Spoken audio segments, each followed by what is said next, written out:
Literacy rate కూడా 56% ఉంది. Actually అది 100% ఉండాలి. సో 100% ఉండాలి అంటే మనం అందరం చాలా చాలా కష్టపడాలి.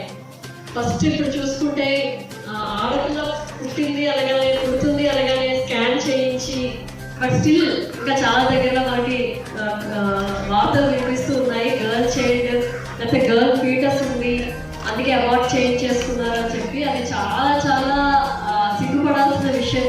ముఖ్యంగా లేడీస్ అంటే అక్కడ అత్తగారు కానీ అమ్మగారు కానీ ఆ అమ్మాయి కానీ మ్యారేజ్ అయ్యి ప్రెగ్నెంట్ అయిన అమ్మాయి కానీ కంపల్సరీగా గర్ల్స్ చైల్డ్కి సపోర్ట్ చేయాలి. మనం లేడీస్ అయితే మనం లేడీస్కి గర్ల్స్కి సపోర్ట్ చేయాలి. అంతే తప్ప గర్ల్ చైల్డ్ పుట్టింది, ఆడపిల్ల పుట్టింది, మనకి భారం అవుతుంది అనే విషయం మనం అనుకోకూడదండి. మనం స్ట్రాంగ్గా ఉంటే ఖచ్చితంగా మనం ఆ బేబీని బతికించుకోగలము, కష్టపడి పెంచగలము. సో లేడీస్ అందరికీ నేను అదే కోరుకుంటున్నాను, గర్ల్ చైల్డ్ ఆడపిల్ల అనేది భారం కాదు. ఇప్పుడు నన్ను చూస్తున్నారు, ఎమ్మెల్యే గారిని చూస్తున్నారు, మిగతా ఆఫీసర్స్ని చూస్తున్నారు, అందరూ కూడా లేడీసే. సో దయచేసి ఈ అవేర్నెస్ అనేది అందరికీ, అంటే మీరు వెళ్ళి మనం నలుగురికి ఈ విషయం చెప్పాలి. ఆడపిల్లకి చదివించాలి. ముఖ్యంగా చిన్నప్పటి నుంచి కూడా న్యూట్రిషియస్ ఫుడ్ పెట్టాలి, మంచి ఫుడ్. ఇప్పుడు మీకు అక్కడ ఎగ్జిబిట్ చేశారు ఏ ఆహారం తినాలి, బలమైన ఆహారం. ఎందుకంటే చాలా మంది ఆడపిల్లలకి ముందు పెట్టరు ఇంట్లో. ఇప్పటికీ కొన్ని ఏరియాలో, అన్ని ఏరియాలో నేను అన్నా కానీ ఇప్పటికీ కూడా మగపిల్లకి ఫస్ట్ పెడతారు, ఆడపిల్లకి తర్వాత పెడతారు. అది చాలా రాంగ్ అండి. ఆడపిల్లకి కంపల్సరీగా గుడ్డు, ఆకుకూరలు, ఐరన్ రిచ్ ఫుడ్ కంపల్సరీగా పెట్టాలి. చాలా ఫ్యామిలీస్లో నేను విన్నది ఏంటంటే ఆడపిల్లలు అయితే గవర్నమెంట్ స్కూల్కి పంపిస్తున్నారు, మగపిల్లలు అయితే ప్రైవేట్ స్కూల్కి పంపిస్తున్నారు. That's not correct.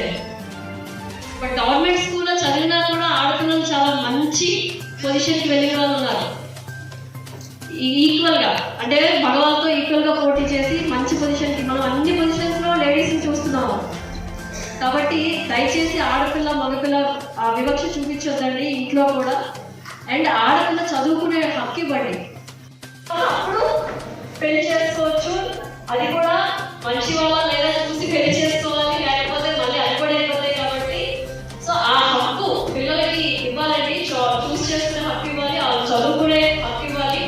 ఆ పెద్ద అయిన తర్వాత మెచ్యూర్ అయిన తర్వాత వాళ్ళకి ఎవరు రైట్ పర్సన్ వాళ్ళు చూస్ చేసుకోగలుగుతారు, డెసిషన్ తీసుకోగలుగుతారు. కాబట్టి రేపు పొద్దున కూడా వాళ్ళకి ఏ ఇబ్బందులు రావు. ముఖ్యంగా మన సిస్టంలో ఏంటంటే ఆడపిల్ల అంటే వాళ్ళకి మళ్ళీ పిల్లలు పుడతారు, తర్వాత కూడా భార్య, తర్వాత కూడా వాళ్ళని చూసుకోవాలి అనుకుంటారు. బట్ చాలా దగ్గర ఆడపిల్లలు చాలా ఇండిపెండెంట్గా ఉన్నారండి. పిల్లల్ని కూడా బాగా చూసుకుంటున్నారు, అలాగే సైలెంట్ ఉద్యోగాలు కూడా చేసుకుంటూ ఉన్నారు. మీరు మమ్మల్ని చూస్తే మీకు అర్థమవుతుంది. కాబట్టి దీని గురించి ఎక్కువ చెప్పక్కర్లేదు. సో దయచేసి ఆడపిల్లల్ని రక్షించండి, ఆడపిల్లకి చదువుకునే హక్కు ఇవ్వండి, ఆడపిల్లకి ఎదిగే హక్కు ఇవ్వండి, ఆడపిల్లకి ఆరోగ్యకరమైన ఫుడ్ ఇవ్వండి. సో ఇవన్నీ కూడా చాలా ఇంపార్టెంట్. ఆడపిల్లలు చదువుకొని మళ్ళీ తన పిల్లల్ని కన్నప్పుడు ఆ న్యూట్రిషియస్ ఫుడ్ తీసుకోవడం, ఆ పిల్లలకి మళ్ళీ మంచి భవిష్యత్తు ఇవ్వగలగాలి. లేకపోతే ఎప్పుడైతే ఇప్పుడు కూలి పనికి వెళ్ళే అమ్మ నాన్న ఉంటారు, మళ్ళీ ఆ పిల్లల్ని చదివించకపోతే వాళ్ళు కూడా మళ్ళీ అదే కూలి పనికి వెళ్తారు, మళ్ళీ వాళ్ళు చాలా ఆర్థిక ఇబ్బందులకి గురవుతారు. కాబట్టి ఒక్క అమ్మాయి చదువుకున్నా కూడా ఆ కుటుంబం అంతా బాగుపడుతుంది. కంపల్సరీగా ఆ పేరెంట్స్ చాలా బాగా చూసుకుంటారు. ఆడపిల్లగా నేను చాలా ప్రౌడ్గా ఫీల్ అవుతాను, ఎందుకంటే మన పేరెంట్స్ కూడా మనం బాగా చూసుకుంటాం. కాబట్టి ఆడపిల్లలకి అన్ని రకాలుగా హక్కుపడి ఇప్పుడు నేను పరిస్థితిలో ఉన్నానంటే దానికి కారణం మా అమ్మగారు. మా అమ్మగారు కూడా ఒక లేడీ.